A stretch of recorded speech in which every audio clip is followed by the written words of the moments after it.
went on to say in verse 20, teaching them to do all that I commanded you. ఆ తర్వాత ఆయన ఇంకా చెప్తూ 20వ వచనంలో ఈ విధంగా చెప్తూ ఉన్నారు, నేను మీకు ఏ ఏ సంగతులను ఆజ్ఞాపించితినో వాటినన్నిటినీ గైకొనవలెనని వారికి బోధించుడి. This is part of the Great Commission. ఇది మనకు అప్పగించబడిన గొప్ప పనిలో ఒక భాగము.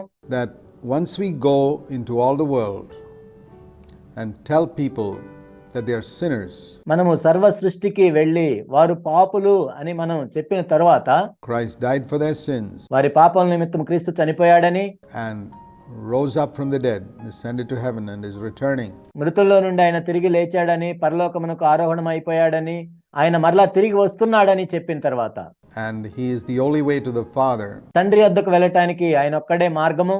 and where we find people responding to that, ఈ విధంగా చెప్పినప్పుడు ప్రజలు దానికి స్పందించటం మనం చూసినప్పుడు, we invite them to make Jesus Lord of their life, to be disciples who are going to follow Christ all their life. వారి జీవితంలో యేసుక్రీస్తు ప్రభువుని ప్రభువుగా చేసుకోవాలని, వారు శిష్యులుగా ఉండాలని, వారి జీవితం అంతా కూడా ప్రభువుని వెంబడించాలని వారిని మనం ఆహ్వానిస్తాం.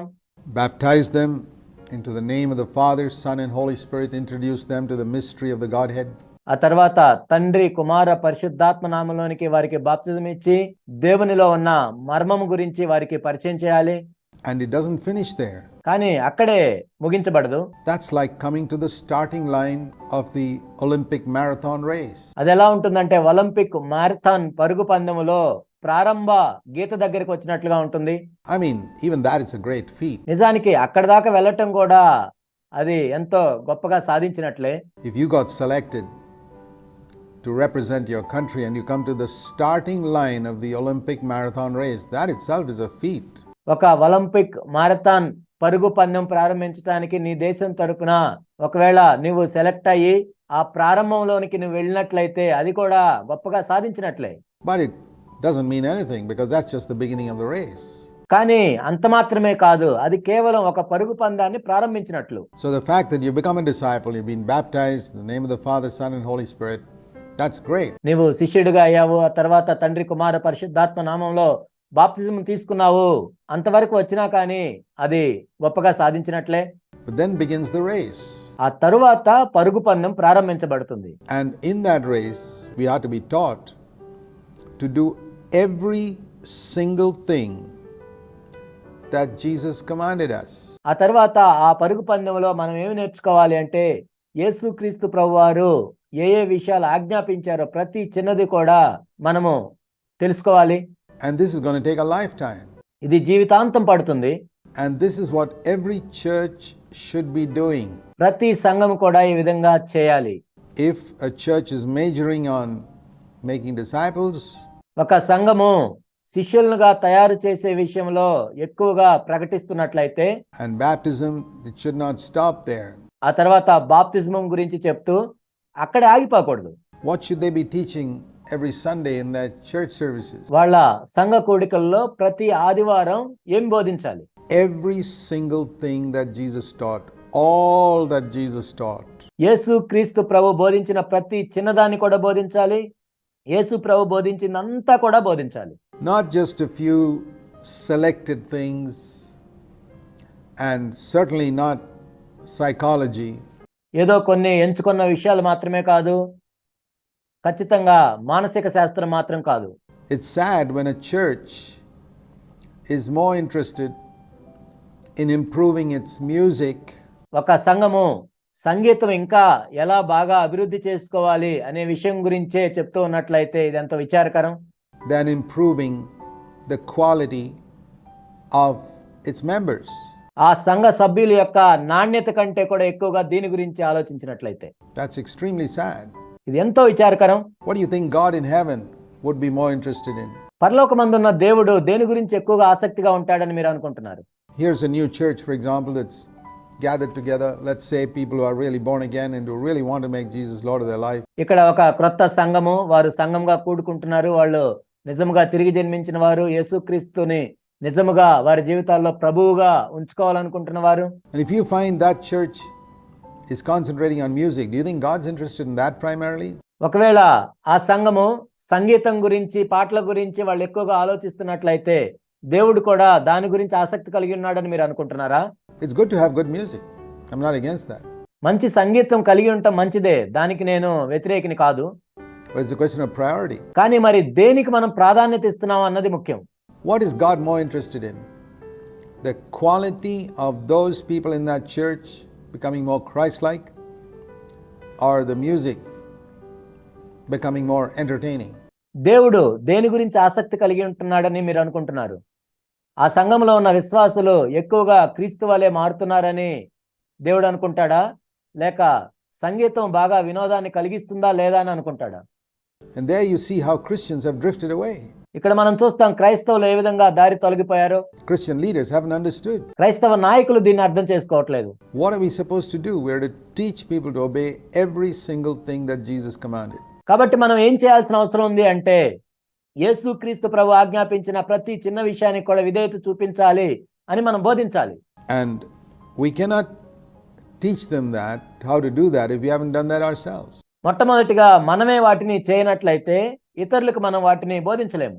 Notice the difference between, supposing Matthew 28 verse 20 had read like this. ఉదాహరణకి మీరు మత్తయి సువార్త 28:20 ఈ విధంగా చదివినట్లయితే, Teach them all that I commanded you. నేను మీకు ఆజ్ఞాపించిన వాటన్నిటినీ వారికి బోధించండి. And here it says, teach them to do all that I commanded you. What would the difference be? కానీ నిజానికి ఇక్కడ ఏముందంటే, నేను ఏ ఏ సంగతులను ఆజ్ఞాపించినో వాటన్నిటిని గైకొనవలనని వారికి బోధించండి. ఇక్కడ మనం వ్యత్యాసాన్ని చూడగలం. Teach them all that I commanded you. Teach them to do all that I commanded you. నేను మీకు ఏ ఏ సంగతులను ఆజ్ఞాపించినో వాటిని బోధించండి. నేను ఏ ఏ సంగతులు మీకు ఆజ్ఞాపించినో వాటిని గైకొనవలనని బోధించండి. I see the difference like this. వీటి మధ్య వ్యత్యాసాన్ని నేను ఈ విధంగా చూస్తాను. Teach them all that I commanded you means, నేను ఏ ఏ సంగతులను ఆజ్ఞాపించినో వాటిని బోధించుడి అంటే ఏంటంటే, I take all the teachings of Jesus and teach them, just like a man teaches chemistry or physics or history. యేసుక్రీస్తు ప్రభువారు బోధించిన బోధనలన్నీ నేను తీసుకొని వాటిని నేను ఇతరులకు బోధిస్తాను. ఒక రసాయన శాస్త్రం బోధించినట్లో, లేక ఒక భౌతిక శాస్త్రాన్ని బోధించినట్లో, ఒక చరిత్రను బోధించినట్లో. He studied it and he teaches it. ఆ వ్యక్తి దాన్ని చదివి తర్వాత బోధిస్తాడు. But teach them to do would mean that I've done it myself first, కానీ వాటిని గైకొనవలనని బోధించుడి అంటే ఏంటంటే, మొట్టమొదట నేను చేయాలి వాటిని, so that I can teach them how they can also do it. ఆ విధంగా వాళ్ళు కూడా దాన్ని ఏ విధంగా చేయగలరో వాళ్ళకి బోధించవచ్చు. If I haven't done it, కానీ నేనే చేయకుండా ఉన్నట్లయితే, I would be like a person teaching swimming when I don't know how to swim myself. నాకే ఈత రాకుండా ఇతరులకు ఈత నేర్పించినట్లుగా ఉంటుంది. And you know, if you've understood the principles and techniques of swimming, నీవు ఈత నేర్చుకునే విషయంలో నియమాలను, టెక్నిక్స్ ని నువ్వు నేర్చుకున్నట్లయితే, you can explain it clearly on a blackboard to a whole lot of people and not be a swimmer yourself. Black board మీద అనేక మందికి నువ్వు వాటిని వివరించవచ్చు, కానీ నీకు ఈత రాకుండా కూడా నువ్వు ఆ విధంగా వివరించవచ్చు. That's teaching them. Teaching them to do is అదేంటంటే కేవలం వారికి బోధించటం. showing them in the swimming pool or in a river how you can actually go on the surface of the water and move from place to place. కానీ వాటిని గైకొనవలనని బోధించటం అంటే ఏంటంటే, నువ్వు ఒక swimming పూల్లో దిగి లేక ఒక నదిలో దిగి ఒక ప్రాంతం నుంచి ఇంకొక ప్రాంతంకి వెళ్తూ వారికి చూపించటం. So a Christian leader has this responsibility to teach people to actually do every single thing that Jesus commanded. ఒక క్రైస్తవ నాయకుని యొక్క బాధ్యత ఏంటంటే, యేసుక్రీస్తు ప్రభువారు ఆజ్ఞాపించిన ప్రతి ఆజ్ఞను కూడా మొట్టమొదట తాను గైకొని ఉండాలి. And that is a huge area. అదొక పెద్ద విభాగము. And that's what we want to try and study, అందుకే మనం దాన్ని చదవటానికి ప్రయత్నం చేస్తూ ఉన్నాం, to fulfill that command. ఆ ఆజ్ఞను నెరవేర్చటానికి. All that I'm seeking to do in this program is to fulfill that command of Jesus. ఈ కార్యక్రమంలో నేను ఏం చేస్తున్నాను అంటే, యేసుక్రీస్తు ప్రభు ఇచ్చిన ఆజ్ఞను నెరవేర్చటానికి ప్రయత్నం చేస్తున్నాను. To teach all that Jesus taught. Yesu బోధించినదంతా బోధించటం. To teach you to do it as I've sought to do it myself. మొట్టమొదట నేను గైకొనటానికి ప్రయత్నం చేసినట్లుగా మీరు కూడా వాటిని గైకొనవలనని బోధించటం. In the last 52 years of my life, గత 52 సంవత్సరాలుగా నా జీవితంలో నేను వాటిని గైకొనటానికి ప్రయత్నం చేస్తున్నాను. not just picking out the things which are my favorite commands, ఏదో నాకు బాగా ఇష్టమైన ఆజ్ఞల గురించి చెప్పటం కాదు, or the ones that are easy and neglecting the others. లేక బాగా తేలిగ్గా ఉన్న వాటి గురించి చెప్పి వేరే వాటిని విడిచిపెట్టడం కాదు.